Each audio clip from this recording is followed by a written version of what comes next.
اس قرآن کی تعویل کوئی نہیں جانتا، صرف اللہ۔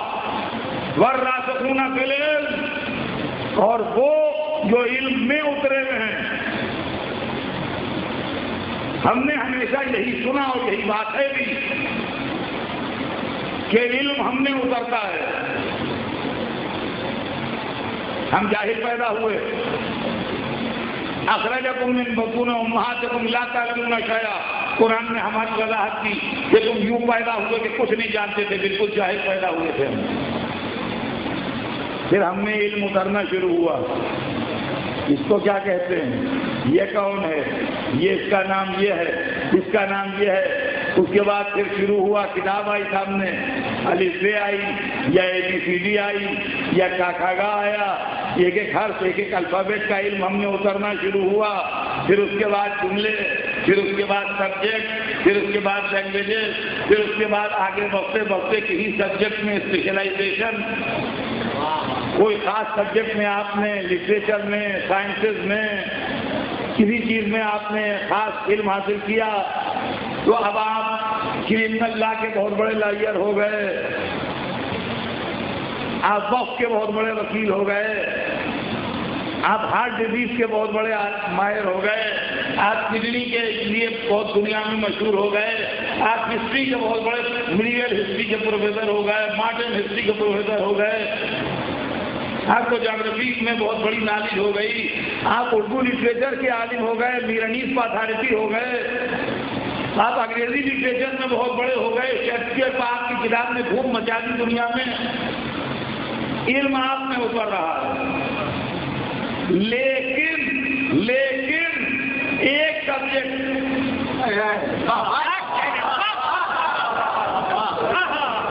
اگر آپ میڈیکل سائنس میں ایکسپرٹ ہو گئے تو آپ قانون کے ماہر نہیں ہوتے، اور اگر آپ قانون کے ماہر ہو گئے تو آپ انجینئر نہیں ہیں۔ اگر آپ بہت بڑے انجینئر ہیں اور بڑے آرکیٹیکٹ ہیں اور بمبئی میں کئی بلڈنگیں آپ کی بنوائی ہوئی ہیں تو آپ مولانا والے مسائل یہاں بیٹھ کے ممبر کے اوپر اور مسجد میں یہاں نہیں بیان کر سکتے۔ اور اگر آپ بہت بڑے مولانا ہو گئے تو اگر آپ کے نمازیوں میں کسی کو نزلہ یا بخار ہو جائے تو دعا تو کر سکتے ہیں، دوا نہیں دے سکتے۔ دعا تو کر سکتے ہیں آپ اپنے نماز پڑھنے والے کے لیے، مگر دوا پلیز نہ دیجیے گا، دوا کے لیے ڈاکٹر کے پاس بھیجیے، آپ دوا دینے کی رحمت نہ کیجیے گا۔ آدمی ایک سبجیکٹ میں ہوتا ہے، قرآن ایک سبجیکٹ کی کتاب نہیں ہے، قرآن کا سبجیکٹ کیا ہے؟ بھائی ہر کتاب کا کوئی سبجیکٹ ہوتا ہے نا، یہ لٹریچر ہے، یہ میڈیکل سائنس ہے، یہ فلاں ہے، یہ اکنامکس ہے، یہ کیمسٹری ہے، یہ بایولوجی ہے، یہ فلاں ہے، علم پھیلا ہوا ہے۔ قرآن کا سبجیکٹ کیا ہے؟ تو اگر قرآن نہ بتاتا تو ہم ٹھوکرے کھاتے رہ جاتے۔ لا رب ولا یابس الا فی کتاب مبین، کوئی خوشگوار ایسا نہیں ہے جو کتاب مبین میں نہ ہو۔ معلومات دنیا میں جتنا علم ہے یا جتنا علم فیوچر میں آنے والا ہے یہ سب قرآن کے اندر اللہ نے جمع کر دیا ہے۔ تو قرآن دیکھنے میں کتاب ہے، اصل میں علم کا سمندر ہے، سمندر ہے، اور وہ بھی اتنا بڑا سمندر نہیں جس سے بڑے آپ کے دنیا میں ہیں، شاید دنیا کے سمندر چھوٹے ہوں۔ تو اب علم قرآن جس کے پاس ہو، بات قرآن کی ہو رہی ہے، قرآن کون بتائے؟ یہاں اور سبجیکٹ کی بات نہیں ہے۔ ما یعلم التاویل ہو، اس کی تعویل کوئی نہیں جانتا، یا اللہ جانتا ہے یا وہ جانتے ہیں جو علم میں اترے ہوئے ہیں۔ اب دونوں کا فرق سن لیجیے بس اس تمہید کے بعد۔ ایک آدمی 24 گھنٹے میں کتنے لیٹر پانی پی سکتا ہے؟ 4 litre, 5 litre, 6 litre, 8 litre, 10 litre, 15 litre. اس سے آگے کیا پیے گا؟ آپ 24 گھنٹے میں 50 لیٹر پانی نہیں پی سکتے ہیں۔ اگر کوشش کیجیے گا جامع عزیز کو خطرہ لاحق ہو جائے گا۔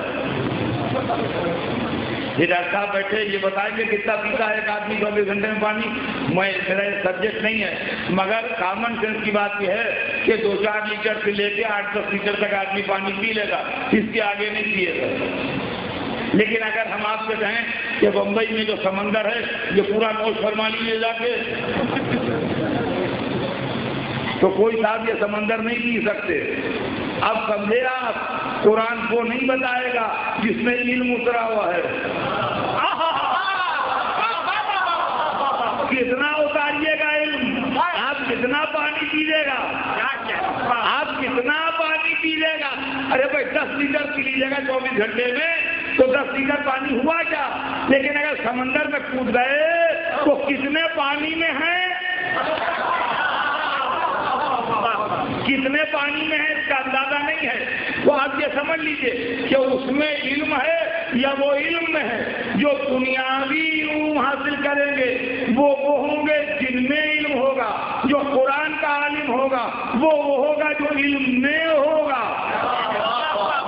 لہذا دنیا کا عالم اگر بولے گا بھی تو اپنے سبجیکٹ کے لیے کہے گا بتا سکتا ہوں، قرآن کا عالم بولے گا تو سر نمبر سلونی کہے گا۔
تو عزیزان گرامی، علم ہمارے اندر اترا ہوا ہے تو بس اس کا ہی جتنا ایک آدمی کی کیپیسٹی ہے۔ آپ نے اگر پانی اپنے اندر اتارا ہے تو بس 2 لیٹر 4 لیٹر 5 لیٹر اس کے آگے نہیں۔ اور اگر آپ پانی میں اترے ہوئے ہیں تو پیسفک اوشن میں ہے کہ اٹلانٹک اوشن میں ہے، کتنے ٹریلین لیٹر پانی ہے، کتنا پانی ہے، کون سی اس کی گنتی ہے، کون سا اس کا حساب ہے، کون سا اس کا شمار ہے، کچھ نہیں معلوم۔ تو قرآن ہر ایک نہیں بول سکتا، ڈکشنری کی مدد سے قرآن پاک نہیں ہو سکتا، ہمارے آپ کی ٹوٹی پھوٹی نالج کی مدد سے قرآن پاک نہیں ہو سکتا ہے۔ قرآن کا انٹرپریشن کرنے کے لیے، قرآن کو بتانے کے لیے، قرآن کی وضاحت کرنے کے لیے وہ ہو جس کے پاس علم قرآن ہو۔ علم قرآن XYZ کو نہیں ہوگا، علم قرآن اس کو ہوگا جس نے ڈائریکٹ اس سے سیکھا ہے جس کا قرآن نازل ہوا ہے۔ تو جس کا قرآن نازل ہوا اس نے کسی پڑھے لکھے کی نشاندہی اپنی زندگی میں کی۔ اور طلب بات یہ ہے کہ جس کا قرآن نازل ہوا اس نے کسی پڑھے لکھے آدمی کی نشاندہی اپنی حیات مبارک میں کی کہ بھائی کھلا آدمی بھی پڑھا لکھا ہے، اس لیے کہ جس پر قرآن نازل ہوا، سنیے، جس پر قرآن نازل ہوا اس کے لیے بدنصیب امت کیا کہتی ہے، اس سے بحث نہیں کہ وہ بے پڑھے لکھے تھے معاذ اللہ، یا امی کا مطلب یہ کہ لٹریٹ تھے معاذ اللہ، ان جہالت کی باتوں میں بس ضائع نہ کیجیے۔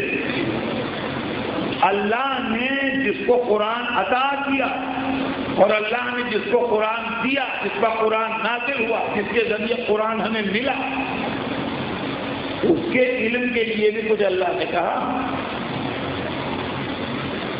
تو اللہ نے دو باتیں بتائیں، ایک تو یہ بتائی کہ عالم علم قرآن کو کسی اور نے نہیں پڑھایا ہے بلکہ اللہ نے خود پڑھایا ہے۔ کتنا پڑھایا ہے، کتنا پڑھایا ہے، معیار علم بھی بتا دیا۔ قرآن مجید میں حضور کے لیے آیت موجود ہے، اللہ کا ارشاد، علمک ما لم تکن تعلم، اے حبیب ہم نے تمہیں ہر وہ بات بتائی جو تمہیں نہیں معلوم، ہم نے تمہیں ہر وہ بات بتائی جو تمہیں نہیں معلوم تھی۔ دیکھنے میں تو چھوٹا سا لفظ ہے، لیکن اگر آپ اس کی تشریح کیجیے گا تو پوری کائنات چھوٹی پڑ جائے گی اس کی وضاحت میں، اس لیے کہ آپ کسی سوال کے جواب میں رسول نہیں کہہ سکتے۔ اب وہ بات بتا دی جو نہیں معلوم تھی، ہر وہ بات بتا دی جو نہیں معلوم تھی۔ ایک ٹریلین سوال ہو رسول سے تو جواب منہ میں نہیں آئے گا، اس لیے کہ ہر وہ بات بتا دی جو نہیں معلوم تھی۔ تو جس کو قرآن دیا اس کو اتنا علم دے کے بھیجا کہ ہر وہ بات بتا دی جو نہیں معلوم تھی۔ اب اے عالم علم قرآن اتنا اور بتاتے جائیے کہ اس امت میں جب آپ نہ ہوں گے تو کوئی اور پڑھا لکھا ہے؟ آپ کے جاہل امتی جب آپ کو نہ پائیں تو کہاں جائیں؟ تو ارشاد فرمایا کہ انا مدینۃ العلم وعلی بابا۔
جس کو اللہ نے علم دیا تھا اور جس کا قرآن بھیجا تھا، اس نے بڑا بلیغ جملہ اپنے لیے کہا، انا مدینۃ العلم،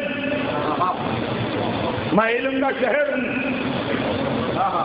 میں علم کا شہر ہوں، وعلی بابھا، اور علی اس کا دروازہ ہے، من اراد العلم فلیأت الباب، جو علم چاہے دروازے پر آئے، جو علم چاہے دروازے پر آئے۔ یہ اس سے ملتے جلتے مضمون میں آپ کو سنا چکا ہوں، یہ کوئی نئی بات نہیں ہے، لیکن پھر بھی اشارہ کر دوں کہ لفظ شہر علم جو ہے وہ بہت بلیغ ہے، قرآن کے عالم کو علم کا شہر ہونا چاہیے، اس لیے کہ قرآن میں ہر علم ہے۔ جتنے دنیا میں پڑھے لکھے ہیں وہ علم کی دکانیں ہیں۔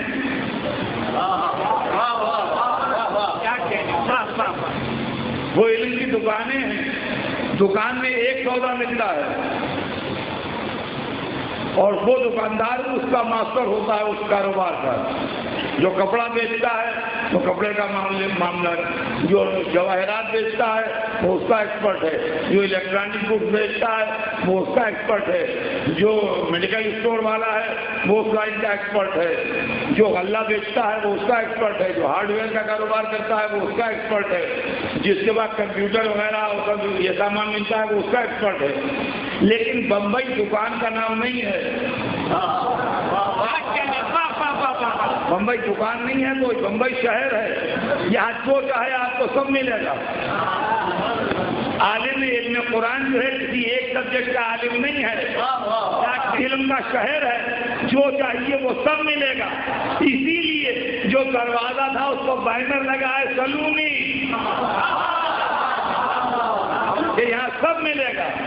یہی وجہ ہے کہ جس کو رسول نے اپنے شہر علم کا دروازہ بنایا تھا، پوری زندگی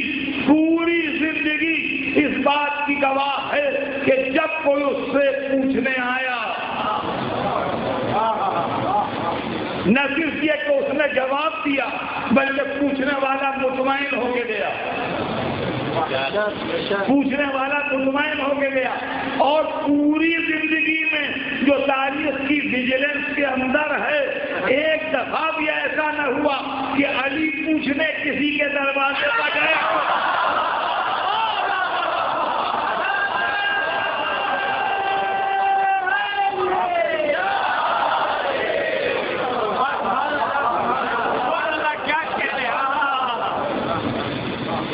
ایک دفعہ بھی ایسا نہیں ہوا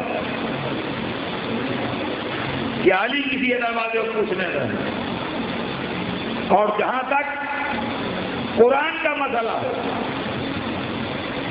اب کتابیں پڑھیے آپ کو سب معلوم ہو جائے گا۔ علی بیٹھے ہیں اور ہم لوگ آج کے دور کے لوگ نہیں بیٹھے ہیں ان کے پاس، انہی کے کمپینین، انہی کے زمانے کے لوگ بیٹھے ہیں اور وہ بول رہے ہیں اور لوگ سن رہے ہیں اور کہتے ہیں آؤ میں تمہیں بتاؤں کون سی آیت دن میں آئی، کون سی رات میں آئی، کون سی مکے میں آئی، کون سی مدینے میں آئی، کون سی جنگ کے عالم میں آئی، کون سی امن کے عالم میں آئی، کون سی ناسخ آیت ہے، کون سی منسوخ آیت ہے، کون سی پہلے آئی ہے، کون سی بعد میں آئی ہے۔ سب لوگ بیٹھے سن رہے ہیں۔ کوئی یہ نہیں کہتا کہ یا علی تو ہمیں کیا بتاؤ گے، ہم خود تمہیں بتائیں گے۔ ایک اجنبی آتا ہے بمبئی، کوئی مولوی صاحب پہلی دفعہ آتے ہیں بمبئی، آپ ان کو بلا کے لاتے ہیں، کہتے ہیں مولانا عشاء ہو جائے ہم آپ کو گھمائیں گے، بمبئی گھمائیں گے، کھلا ہوٹل دکھائیں گے، کھلا پارک دکھائیں گے، کھلا میدان دکھائیں گے، کھلا میوزیم دکھائیں گے، یہ دکھائیں گے، وہ دکھائیں گے، وہ دکھائیں گے۔ ارے صاحب بمبئی ہندوستان کا دل ہے، بمبئی بہت بڑا شہر ہے، ہم آپ کو بمبئی گھمائیں گے۔ تو بیچارے کیونکہ باہر سے آئے ہیں لہٰذا جی ہاں آپ دکھائیے، لیکن ہم آپ ساتھ بمبئی آئے، ساتھ میں بمبئی کے خاک خانی، 50 برس سے بمبئی میں رہ رہے ہیں، آپ ہمیں کیا دکھائیے گا، ہم آپ کو کیا دکھائیں گے۔ لیکن علی بول رہے ہیں، سب چپ ہے۔ اس کا مطلب یہ ہے کہ علی کے زمانے کے لوگ بھی علی کی علمی برتری کے قائل ہیں، جب ہی خاموش بیٹھے۔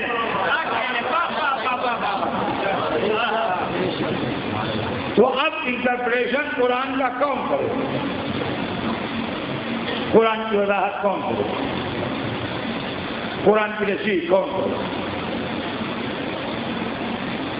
دیکھیے یہ چیز کسی کے اوپر بگڑنے کی یا ناراض ہونے کی یا خفا ہونے کی نہیں، بلکہ مسئلہ یہ ہے کہ آج بہت دیر ایسی باتیں ہوتی ہیں جس کے اندر اسلام کی چیزوں کا غلط انٹرپریشن کیا جا رہا ہے. یہ میں کیوں پڑھ رہا ہوں؟ یہ میں اس لیے نہیں پڑھ رہا ہوں کہ مجھے 10 دن یہاں پڑھنا ہے، لہذا کچھ تو پڑھنا ہی ہے. یہ جذبہ بخدا نہیں. میں اس لیے پڑھ رہا ہوں کہ بہت سی اسلامی چیزوں کا غلط انٹرپریشن ہو رہا ہے. مثلا جنت مل جائے گی. کچھ لوگ جنت کے دروازے کھولے بیٹھے ہیں.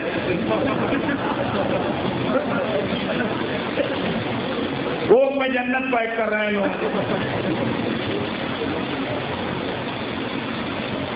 گولی چلا دو جنت مل جائے گی. بے گناہوں کو مار ڈالو جنت مل جائے گی. بم باندھ کے کود پڑو مجمع میں جنت میں چلے جاؤ گے. یہ کون سی جنت ہے بھائی جو فساد پر مل رہی ہے؟ یہ کون سی جنت ہے جو ہنگامہ آرائی پر مل رہی ہے؟ یہ کون سی جنت ہے جو انسانوں کا خون بہا کے مل رہی ہے؟ یہ کون سی جنت ہے جو قتل کر کے مل رہی ہے؟ نہ سمجھ چل کے ان میں شیور دماغ پاگل بنائے جا رہے ہیں اپنے سیاسی مقاصد کو استعمال کرنے کے لیے. لوگ کی جان بھی لے رہے ہیں اور اس کو جنت کا نشہ پلا کے جھونک رہے ہیں جہنم کی آگ میں. تو سوال یہ پیدا ہوتا ہے کہ قرآن نے جنت میں جانے کی کوئی گائیڈ لائن دی ہے یا مولوی صاحب کے کہنے سے چلا جائے گا؟ سوال یہ ہے کہ جو جنت میں بھیج رہے ہیں ان سے پوچھئے سرکار آپ کی جنت پکی ہے؟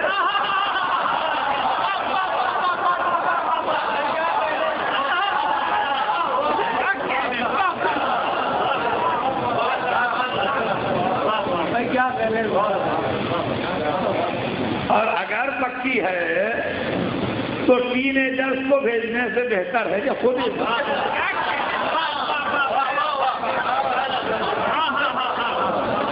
قیادت فرمائیں، آگے بڑھیں، رہنمائی فرمائیں.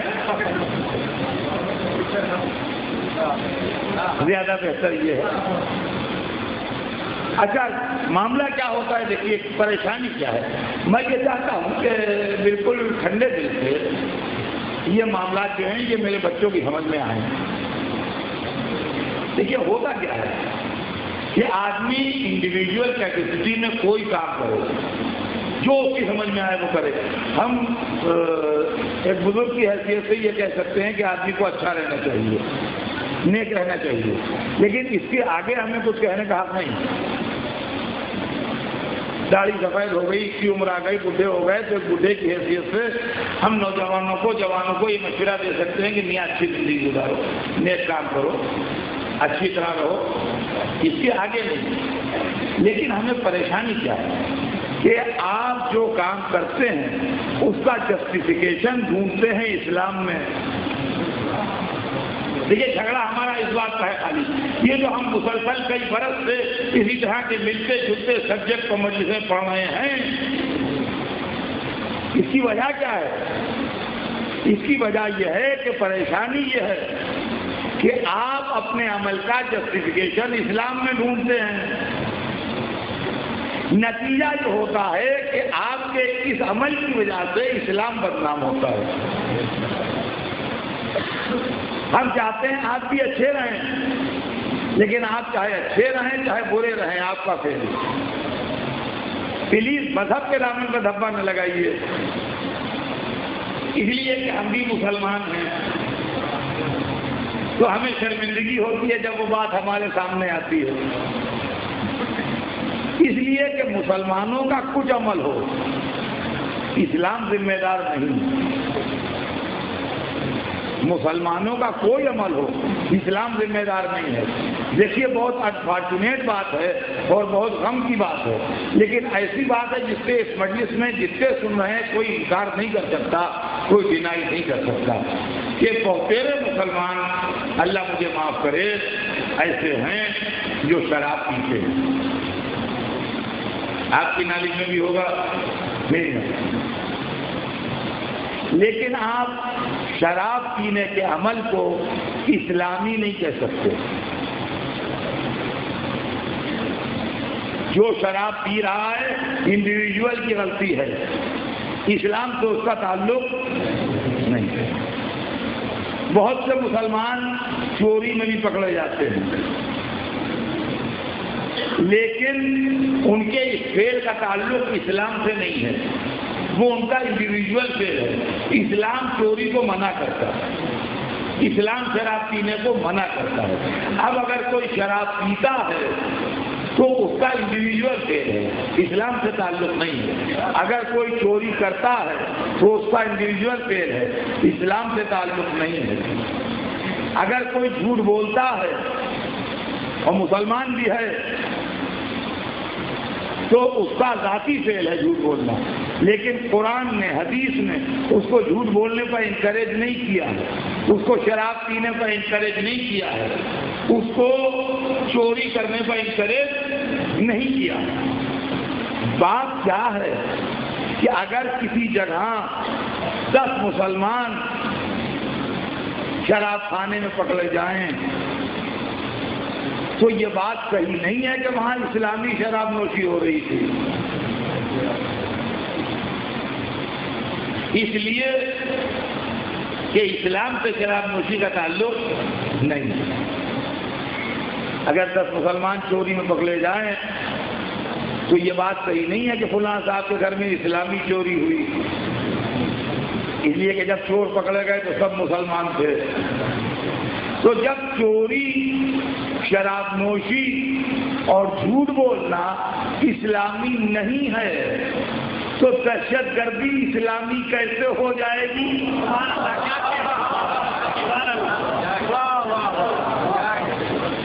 ٹیررزم اسلامی کیسے ہو جائے گا؟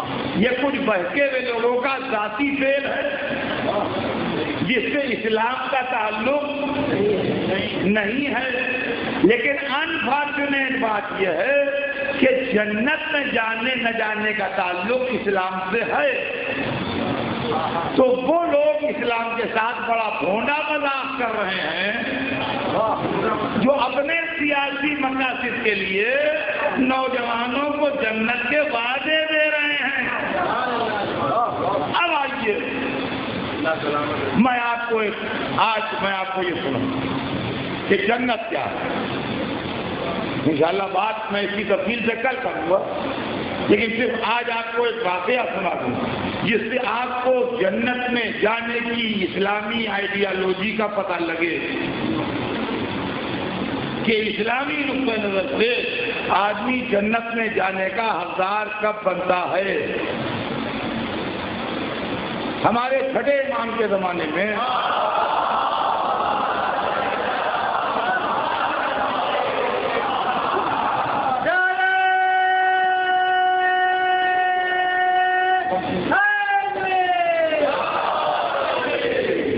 چھٹے امام کے زمانے میں، امام جعفر صادق علیہ السلام کے زمانے میں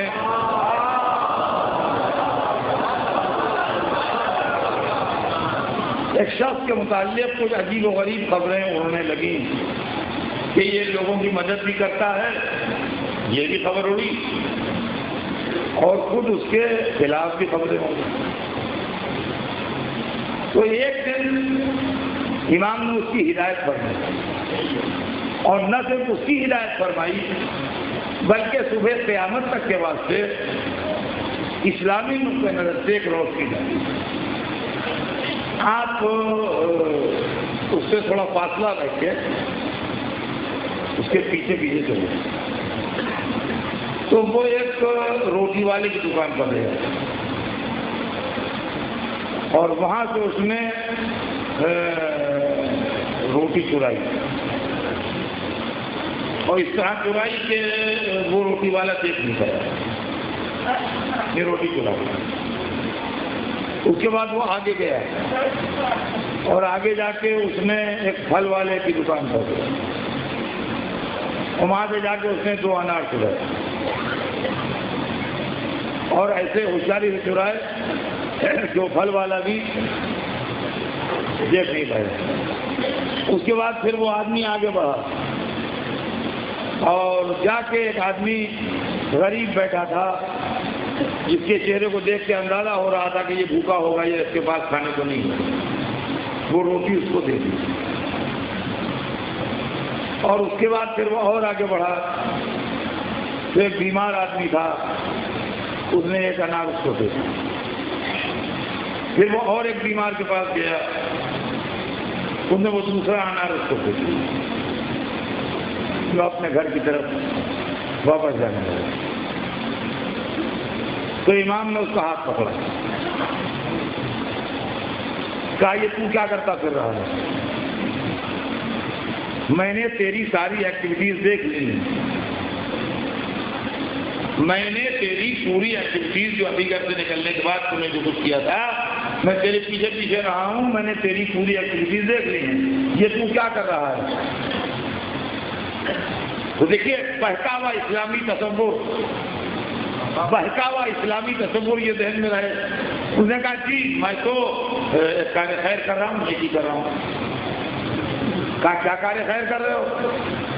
کہا کہ قرآن میں لکھا ہے کہ جو آدمی برائی کرے گا تو ایک برائی مانی جائے گی, اور جو آدمی نیکی کرے گا وہ 1 نیکی 10 نیکیوں کے برابر ہے. میں نے 1 روٹی چرائی, 1 برائی کی, 1 انار چرایا, پھر 1 انار چرایا, 2 برائیاں ہوئیں, 3 برائیاں ہوئیں میرے نام عمل میں. تو میرے کھاتے میں 3 معصیتیں لکھی گئیں. اس کے بعد میں نے ایک بھوکے آدمی کو روٹی کھلا دی, 1 نیکی ہوئی, 1 = 10. پھر 1 انار کھلا دیا ایک بیمار کو 10, اور پھر 1 انار ایک بیمار کو دیا 10, 30 نیکیاں لکھی گئیں, 3 برائیاں لکھی گئیں. اکارڈنگ ٹو قرآن 3 نیکیاں کٹ جائیں گی 3 برائیوں کے بدلے. 27 نیکیاں اپنے کھاتے میں لے کے آ رہا ہوں.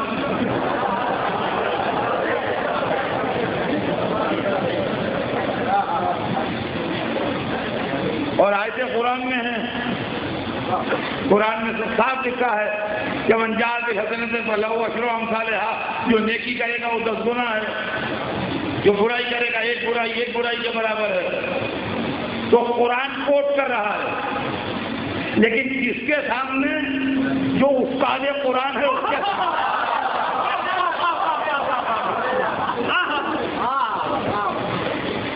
تو امام نے اس کی ہدایت فرمائی, اس کی رہنمائی فرمائی, فرمایا تجھے مس انڈرسٹینڈنگ ہے,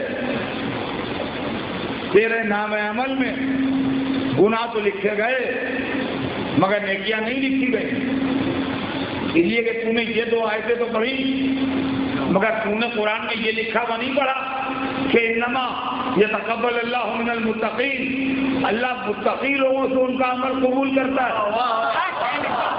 جب تو نے چوری کی تو فاسق ہو گیا, جب فاسق ہو گیا تو تیرا عمل قابل قبول نہیں رہا, تو تیری نیکیاں قبول ہی نہیں ہوئی.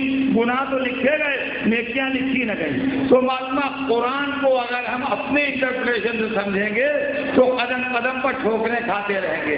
اب جو بہت سے لوگ جنت میں بھیج رہے ہیں اپنے فلسفے کے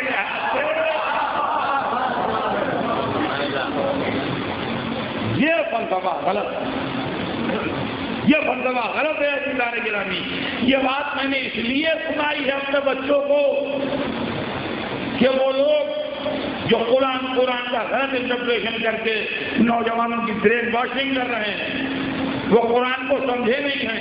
قرآن وہی صحیح سمجھ سکتا ہے جو اس سے قرآن پڑھے جس کو اللہ نے قرآن کی تعلیم. زندگی رہی تو بات کل آگے بڑھے گی. بہت سی چیزیں ہیں جو مجھے آپ کو سنانا ہے. آج تو صرف اتنا کہ ہم آپ قرآن کیا پڑھیں گے اور ہم آپ قرآن کیا سمجھیں گے. قرآن کو سمجھانے کے لیے اللہ نے آل محمد کو بھیجا جو ہم کو قرآن سمجھائیں. اور عزیزان گرامی یہ وہ قرآن کے عالم تھے جن نے سر کٹنے کے بعد نیزوں کا قرآن پڑھا. ہماری جانیں نثار ہو جائیں اس قرآن پڑھنے والے پر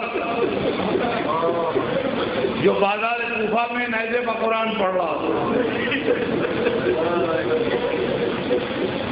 قرآن حسین سمجھائیں گے جن کا سر کٹنے کے بعد بھی سورہ کہف کی تلاوت کر رہا.